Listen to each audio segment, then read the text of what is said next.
Please welcome Wesley Bell, the Democratic candidate for prosecutor in St. Louis County.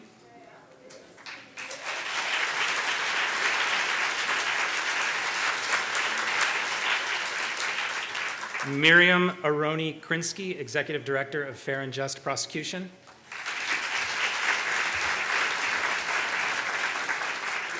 And here to lead the discussion is my colleague, Atlantic Senior Editor Ron Brownstein. Good afternoon. Thanks for joining us, and thank you for joining us. So Wesley, let me start with you. I know no candidate likes to get ahead of themselves, but if you are elected in November and you become the county prosecutor, any elected official has only limited political capital, only so many things they can do in the time they have. What is on the top of your list that you think will have the most impact in creating a more equitable criminal justice system? You know, the things that we actually ran on in our platform, and one of those things are expanding diversionary programs, drug treatment programs, mental health treatment programs. We know one of the biggest contributors to crime as we see it today is our drugs. I think close to 80 to 85% of people coming in contact with the criminal justice system are in need of some type of drug treatment, indirectly or directly related to drugs. And also starting to address and reevaluate the cash bail system. I think those are two things that, now obviously with the latter, there's gonna have to be buy-in with the bar, the judicial, with the judges. But I think that's part of the educational component and I think working with them, and we have models that have worked around the country, including right here in DC. Right here in DC, right? So I think those are two things that I hope to hit the ground running. Miriam, you've worked with a lot of DAs and prosecutors around the country. Where are you finding people generally are putting most of their chips? Well, so I think the sorts of issues that Wesley raised are reflective of sort of this new mood that we find ourselves in. And I think as a starting point, what we're seeing among these new, exciting, bold leaders is that they are starting at a different place. They're owning more. They're accepting the starting point that we can't criminalize our way out of poverty, out of mental illness, out of substance abuse. They are vastly committed to shrinking the size of the criminal justice system. And when questions like you just posed, Ron, to them are posed to them, they don't talk about convictions, indictments, prosecutions, punishing our way into a safer and healthier community. They talk about where the justice system needs to disengage. And I think that's a fundamental shift and an exciting one. Let's talk about that. Is obviously, I think one of your goals is to reduce the number of people who are processed through the criminal justice system. What are the most important levers to do that? Is it diversionary programs? I mean, how do you reduce the number of people who are touched by the system? Well, I think that, and I don't think I'm not saying anything that many people don't know, but the prosecutor, and one thing that I learned early in my legal career is the vast power of the prosecutor, which is the theme, hint, hint, right? And when you start looking at ending that cycle of incarceration and offering treatment, well, those individuals who receive the treatment are significantly less likely to reoffend. Our biggest demographic of offenders are reoffenders. And so if we start addressing that population, well, we'll really start looking at making an impact in mass incarceration, because many start with that, and that cycle starts with drug abuse and things of that nature. So I think that's a really impactful way to start bringing those numbers down. Just to underline one thing, you said a majority of offenders are reoffenders? The largest demographic of offenders are reoffenders. Yeah. Exactly. 75%. Wow. Recidivism rate. So if the goal, as you say, for many now is not measured, historically, you get what you measure, right? And that theory, it was convictions and the number of people put away. In many ways, the goal now is to reduce the number of people who come through the system. Where are some places that you see progress on that occurring, and what are the lessons from them? Right. Well, I think we are slowly starting to see a shifting tide. I think We're seeing significant changes in Cook County in Chicago, where a recent elected leader, Kim Foxx, is doing things differently. I think we're seeing in Philadelphia, Larry Krasner, in a short period of time, having accepted, some fundamentally different starting points. We can look to Seattle, where there's been a prosecutor in place, Dan Satterberg, for some time. Dan recently announced that they will no longer charge drug possession cases below a certain amount, essentially as a prosecutor, using his power to decriminalize. And we were in Houston recently where Kim Ogg. a similar kind of decision. Let me ask you this. I mean, as you, Wesley, as you embody, the movement for reform is moving from the outside increasingly to the inside. And if you do become the county prosecutor, what are the biggest challenges to trying to change the system from inside? Because the angle is very different than when you are a critic on the outside. Well, there's a culture that's been in place for, we've had the same prosecutor for 27, close to 30 years. And so there's a culture. There are those who have received promotions based on that culture. There is a law enforcement model in many jurisdictions where they have been doing it a certain way. And people are often resistant to change. It's just part of the nature of the beast.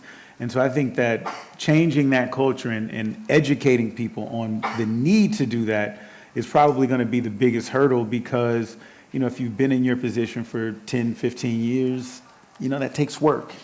It takes a resolve of willingness to change the way you've been doing something for a long period of time. And so people Is that always possible? I mean, I'm thinking about Houston, where I believe she dismissed a big chunk of the upper management of the office. What are you seeing? Can you change the culture, or do you have to change the people more often than not? I think you have to change both. You have to change both? It starts at the top, and not everyone, as Wesley indicated, is going to go along. I think you have to realize that you try to win hearts and minds, but the resistance is going to be strong. And let's also bear in mind that there are many interests who have a financial interest in the status quo, a financial interest in keeping prison doors open, a financial interest in a bail system that keeps a bail industry in place through cash bail. So the winds blowing against change are going to be strong, but I think that if you provide a blueprint for a better way to do things that works. I mean, we have seen that these strategies make a difference, and communities are healthier and stronger as a result of But when I said your angle of vision is different in the job, also the constituency that you're serving is different. Once you are the county prosecutor, you'll be the prosecutor for the entire county. And there are a lot of people in the county whose principal interest about the criminal justice system is not really how many people are incarcerated or not, it's whether they feel safe or not. Right. I mean, there are a lot of voters who kind of look at it through that lens. And I'm wondering, how do you balance your need for reform? How do you convince them that that is not going to be in tension with their desire to be safe? Well, first I have to respond to Miriam's point. For any of the prosecutors listening in the office, I'm not necessarily saying that you got to go. We'll set clear expectations, and we'll give people an opportunity to get on board. I don't want to send panic through the office. But I think what's important is we have to, I think the community engagement piece, and one thing that I'll take for the rest of my days as the city councilman in Ferguson was the need for that community engagement component so people would feel buy-in, so they understand not only is this what we intend to do, but we want to get your input on it as well. And I think that'll be an important component in starting to change those hearts and minds when people understand the facts behind what we're doing and how effective and impactful it can be in keeping them safe. I was going to say, do you believe that reform and safety are in tension, or are they complementary? I think they complement one another. And I think that we're seeing that when we implement diversionary programs and get at the root of the problem, we see our recidivism rates go down. We see our crime rates go down because the same individuals who would start progressing to more violent crimes are now getting the treatment that they need. They're getting the job skills that they need, which I intend to embed in our programs, and they are significantly less likely to reoffend. So I think those two things go hand in hand. But it's, but you have to get buy-in. You have to sell it to the. This may be a good time to ask you about the organization that you started. I mean, the right backdrop, fair and just prosecution. After 15 years as a federal prosecutor, what did your own experiences teach you about the balance between equity on the one hand and safety on the other? Right. Well, I sort of had the benefit of an intervening 15 years between my days as a prosecutor and this work. And so I prosecuted during the 80s and 90s, and what I saw were increasing and escalating penalties, harsher rhetoric, less discretion to really do right by the individual, and it wasn't working. Communities weren't simply becoming safer, they weren't feeling safer. And Ron, you earlier referenced feelings and perceptions of safety. If our community trusts law enforcement, if they feel safe, that's probably more important than what the crime numbers show. So what I saw was generations of individuals that we were throwing into the justice system, and it wasn't benefiting any of us. So I left that work to engage on behalf of advocacy for young people, 30,000 young people in the juvenile justice and child welfare system, but wanted to return to this work and with fair and just prosecution, feel the moment is now. We have this new normal in the field of prosecution that's coming about. And so our organization tries to make it, for Wesley and others, be a less lonely place, to bring them together, to provide them opportunities to learn, to bring their collective voice together so that they can speak out on issues of national import, and to really lift up this moment that we're in and be able, in addressing what I think is another challenge, how the community understands prosecutors and these issues, to lift up a deeper understanding of just how important prosecutors are and why we need to be supporting those who are bringing a broadened and more nuanced and more thoughtful vision to their job. Wesley, thank you. You mentioned the culture. And I remember under the previous administration, when President Obama was still president, there were many local reformers who thought that the hammer, the potential of federal action, was an important lever to try to drive change at the local level, particularly in policing practices.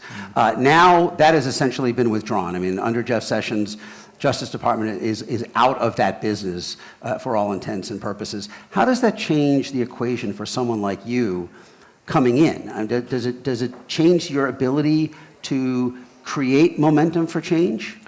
I think that momentum is and will be in the same place, and that starts on the local level. It starts with the public engagement component. For too long, we've had prosecutors that sit in their offices, and their offices are more case processors, as opposed to what I advocate is having prosecutors who are assigned geographically, so they get to know the communities that they serve, and so I think that. We can't depend on the executive branch, the federal government, at the whim of whoever that is at the particular time. That's something that we have to do on the ground. That's something that we have to continue to educate individuals about. Because the tough part about being a prosecutor is you're always that one bad set of facts from being in hot water. You give someone a drug treatment and they go out and commit a heinous act, and so now you're under fire, when in reality these initiatives work big picture, but that one issue will run in social media. I was going to ask you about that later, but let me ask there now. I mean, in terms of the political space to do this, you may have 100 people who you let out on a diversion program, and they are less likely to come back, but it's hard to measure things that didn't happen, and then something does. How robust a political space are the reform prosecutors finding for what they do, and how vulnerable are they to exactly the scenario that Wesley just outlined? Well, I think the space is growing, and it needs to grow more, and they are still vulnerable by virtue of sort of that one Willie Horton example. I think what we need to do is build up the resilience to inoculate against that one case that goes bad by deepening the understanding, the stories, the human faces of those cases that go right, the individuals who are given a second chance, and how that impacts their lives, their families, and the community. The individuals that we don't treat as harshly, that we divert from the justice system, that we don't criminalize because they're struggling with human conditions that are better attended to in the public health system as opposed to the criminal justice system. And was you were saying before, if I understood you correctly, it's not only an equity argument. There's a self-interest argument for voters in that if there are fewer people going through the system, there will be fewer recidivists, and ultimately there will be greater public safety. I mean, that is... Yeah, and that's the case. And there are arguments that can be made to individual constituents with respect to, from an economic standpoint. Well, part of St. Louis County is 1.1 million people, so there are a lot of people who are more economic, their issues are economic. And these things save us taxpayer dollars. When you look at diversion as opposed to incarceration, when you look at the long-term effects of implementing these programs and starting to end mass incarceration, these things have an economic, are an economic windfall, if you will. But also, when you look at our crime rates, again, it's about recidivism rates. And so, you know, my position has and always will be that, and I'm going to digress just briefly, so bear with me. But it's the career politicians that can sometimes be the problem, and here's why. When your when your career is based on reelection because you don't have anything to fall back on, you are more susceptible to having to calculate that into your decision making, as opposed to those who have something to fall back on.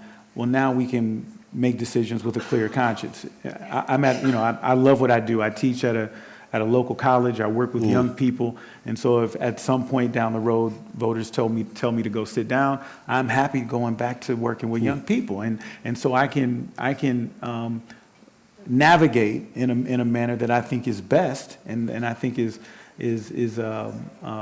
better for our community at large, and I can deal with the consequences. But having said that, you still have to worry about that other side of it. Yeah. So, as you mentioned, there have been a number of these reform prosecutors elected around the country, but you did hit a speed bump this year in California, Alameda, Sacramento, Riverside, San Diego. All 4 cases, primaries, reform challenges were defeated in primaries. What lessons did you take from that in terms of what it requires to build a kind of critical mass willing to pursue change? Right. So I actually think that what happened in California was positive if you look at it at a higher altitude. Vast majority of incumbent DAs are reelected and never even challenged. So there's not even a conversation around criminal justice and its impact, the impact of prosecutors on their community. So what we saw in California was the conversation happened and more voters voted down ballot. They engaged. They didn't ignore the races. So I think what we're seeing more and more is the community has an appetite for prosecutors who care more about doing the job right as opposed to being reelected. They care more about embracing the fact that they're seeing people at their worst day. And how do we understand that and internalize that? Is part of the challenge changing who votes and engaging different voters who have not been part of the conversation? And I want to add to Miriam's point first. And one thing that we noticed when we were campaigning is that we did not have to start. We were able to start at higher levels with our talking points. People are more aware of these issues of mass incarceration, of the need for criminal justice reform.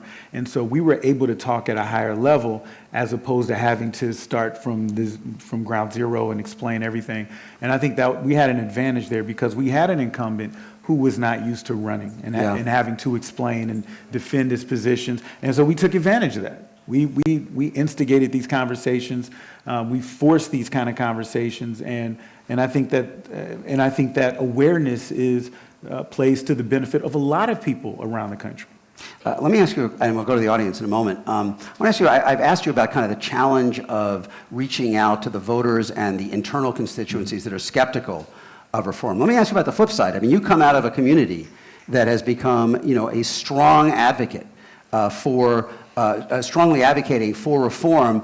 Do you worry that you're going to have to disappoint reform? How do you deal with your former comrades in arms? Well, you don't get in politics if you think you're not never ever going to disappoint people. That's just that's just going to happen.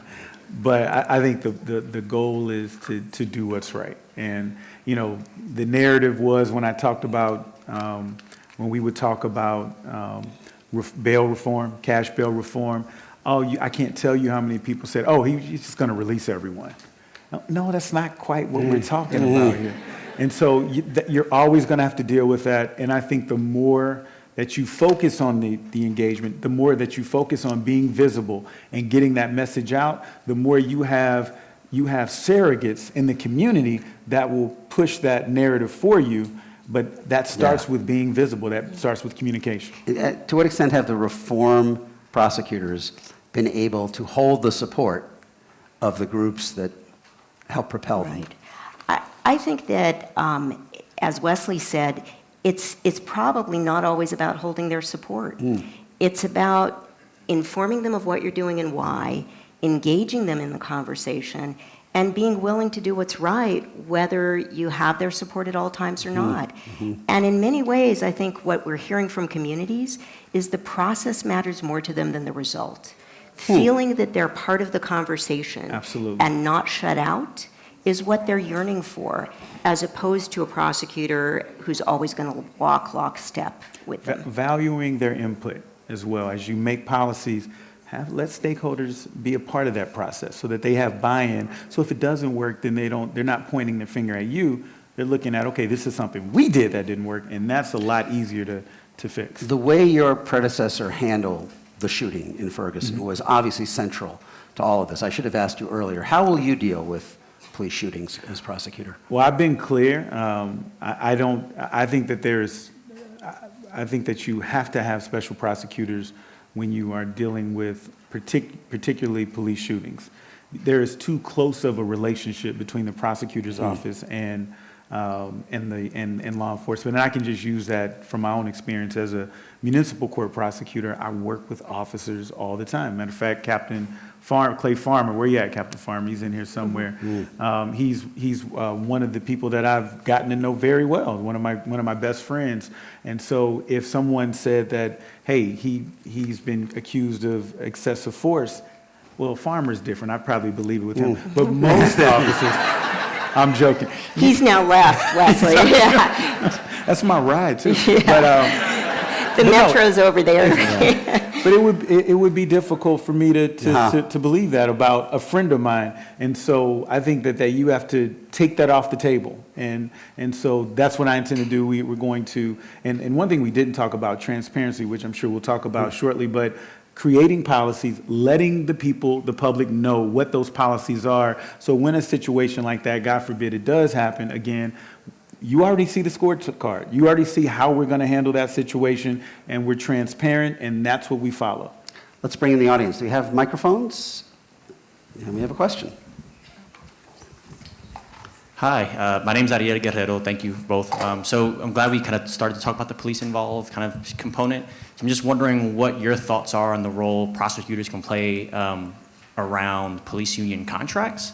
So I think, right, there's a big part of that plays into how investigations happen, right? A lot of the pieces that I think place some constraints. So I'm just, from a bully pulpit standpoint, or just what that may look like from your side on what the prosecutor's role might be in that. One thing that I always try to make clear, because you don't want to disappoint people, you want to, if you let them know ahead of time what your policies are, is that I think being honest with your constituents is important, and that starts with explaining to them that I can't just dictate to police officers what they do. I can't do that. Having said that, I can influence behavior by the cases that I take or that I don't take. And one thing and I'll talk about on the municipal level, we would see in St. Louis, Ferguson, we would see officers write tickets for failure to register, failure to get an inspection, expired plates. These are all the same tickets, essentially. And so when I came in, I told them, look, if you're going to write 5 tickets for the same thing, I'm dismissing 4 of them. I can't stop them from writing them, but they got tired of wasting paper, and so they would start writing the one ticket. And so I think that on that same vein, we can influence the behavior by the types of cases that we take. And I think the prosecutor has a unique role in educating and training young officers as well. In the warrant office, when young officers come in, and my father's a retired police officer, and one thing that he always told me was that exchange made him a better officer because they would grill him on what he did wrong, what he didn't do wrong, the questions that he should be asking, and now the next case he would have those things in mind. So I don't know what kind of impact we can have in there and with respect to the union and on that level, but we can influence and use that bully pulpit to influence behavior in a positive way. Let's squeeze in one more question from the audience. We have a mic over here and a mic over there. Okay. Well, there you go. Hello, I'm Vivian Nixon, and I'm from New York City. And we have been doing some things in New York City to mitigate against the preponderance of incarceration, especially in communities of color, trying to get young people off of Rikers Island, no longer drug testing probationers for marijuana. Eric Gonzalez is trying to do really great things in Brooklyn. But my concern is while all these things are great, at the policy level, that the thing that we cannot change or have not had a real conversation about is how do you stop the implicit and explicit bias, racial bias, that goes into putting more black and brown bodies in prison. Can I maybe offer a couple thoughts and then Wesley turn over? And I am so glad you asked that. I think the first thing we need to do is call it out and not be afraid to have those conversations. I think we need offices and leaders of offices who are more reflective of our communities. I think we need prosecutors and DAs who aren't going to simply say that's a policing problem. I mean, it is in part a policing problem, where we police, who we police, but it's also, we know those disparities deepen when cases come into a prosecutor's office. We need data that looks at it, and we need DAs that are going to own that issue and attend to those disparities. And I would add in one of my favorite quotes, Nelson Mandela said, education is the most powerful weapon that you can use for change. And so myself, as well as some of my colleagues, we facilitate implicit bias trainings, which I fully intend my office will be trained on consistently. Additionally, I think we can offer those kind of trainings for law enforcement. And for example, in Ferguson, that's one of the things that we implemented was mandatory implicit bias training. You're not seeing that in every other department, but I think that it's important. So